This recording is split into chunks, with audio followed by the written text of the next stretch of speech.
ప్రసాద్. ఇక ఏపీసీఐడి అదనపు ఎస్పీ విజయపాల్ కు హైకోర్టులో చుక్కెదురైంది. ముందస్తు బెయిల్ ఇచ్చేందుకు హైకోర్టు నిరాకరించింది. ఉండి ఎమ్మెల్యే రఘురాం కృష్ణంరాజు ఇచ్చిన ఫిర్యాదు ఆధారంగా నగరంపాలెం పోలీసులు కేసు నమోదు చేశారు. తదుపరి విచారణను ఈ నెల 20వ తేదీకి వాయిదా వేశారు. రఘురామకు కస్టోడియల్ టార్చర్ లో గాయాలైనట్టు గతంలో సుప్రీంకోర్టులో అభిప్రాయపడింది అనే వాదనను హైకోర్టు పరిగణలోకి తీసుకోలేదు. దీంతో ఓ మధ్యంతర ముందస్తు బెయిల్ ఇవ్వడానికి కోర్టు నిరాకరించింది.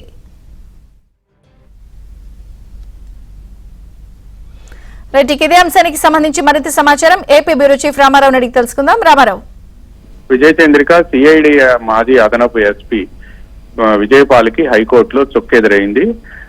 గతంలో నర్సాపురం ఎంపీగా ఉన్న రఘురామ కృష్ణరాజును అప్పట్లో సిఐడి పోలీసులు కేసు నమోదు చేయడమే కాకుండా హైదరాబాద్ నుంచి నేరుగా గుంటూరుకు తీసుకువచ్చి గుంటూరులో ఉన్న సిఐడి ప్రాంతీయ కార్యాలయంలో ఆయన నిర్బంధించడమే కాకుండా రాత్రి కస్టోడియల్ టార్చర్ అంటే 3rd డిగ్రీ ప్రయోగించారు అని చెప్పి కూడా అప్పట్లో రఘురామ కృష్ణరాజు సాక్షాత్తు గుంటూరులో ఉన్న సిఐడి న్యాయమూర్తికి ఫిర్యాదు చేశారు. ఆయనపై ఉన్న గాయాలు, ఆయన అరికాలికి గాయాలు కాలు మొత్తం పగిలిపోయి ఉండటంతో ప్రభుత్వ ఆసుపత్రిలో నివేదిక ఇచ్చినప్పటికీ ఆ నివేదికను కోర్టు పరిగణలోకి తీసుకోలేదు. ఆ తర్వాత ఆయన సుప్రీంకోర్టుకు వెళ్లటంతో హైదరాబాద్ ఆర్మీ ఆసుపత్రిలో ఆయనకి చికిత్స నిర్వహించారు. ఆ చికిత్సలో ఆయనకి కాలికి గాయాలైనట్టు కూడా నిర్ధారించారు.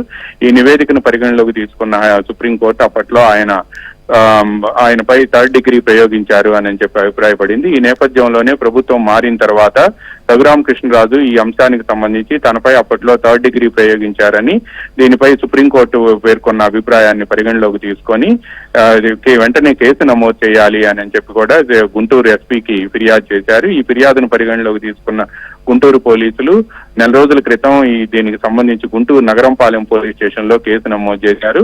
ఈ కేసులో A1 గా అప్పటి సిఐడి డీజీగా ఉన్న పివి సునీల్ కుమార్, ఆ తర్వాత ఇంటెలిజెన్స్ డీజీగా ఉన్న పిఎస్ఆర్ ఆంజనేయులు, A3 గా అప్పటి ముఖ్యమంత్రిగా ఉన్న వైఎస్ జగన్మోహన్ రెడ్డి, A4 గా ఉన్న సిఐడి ఓఎస్డి విజయపాల్, A5 గా అప్పుడు ప్రభుత్వ ఆసుపత్రి సూపరింటెండెంట్ గా ఉన్న డాక్టర్ ప్రభావతి, వీళ్ళందరినీ కూడా నిందితులుగా చేరుస్తూ కూడా కేసు నమోదు చేశారు. అయితే ఈ కేసు దర్యాప్తు చేస్తున్న సిఐ అధికారులు దీనిపై వెంటనే తగిన చర్యలు తీసుకోవాలి అని చెప్పి నిర్ణయించిన నేపథ్యంలోనే విషయం తెలుసుకున్న సిఐడి మాజీ అదనపు ఎస్పీ విజయపాల్ హైకోర్టును ఆశ్రయించి తనకు ముందస్తు బెయిల్ ఇవ్వాలని అభ్యర్థించారు. ఈ రోజు హైకోర్టులో దీనిపై వాదనలు జరగగా అప్పుడు సుప్రీంకోర్టు రఘురామ కృష్ణరాజుపై 3rd డిగ్రీ ప్రయోగించారు అని చెప్పి పేర్కొన్న అంశాన్ని కూడా కోర్టు దృష్టికి రఘురామ కృష్ణరాజు తరపు న్యాయవాదులు తీసుకువెళ్లారు.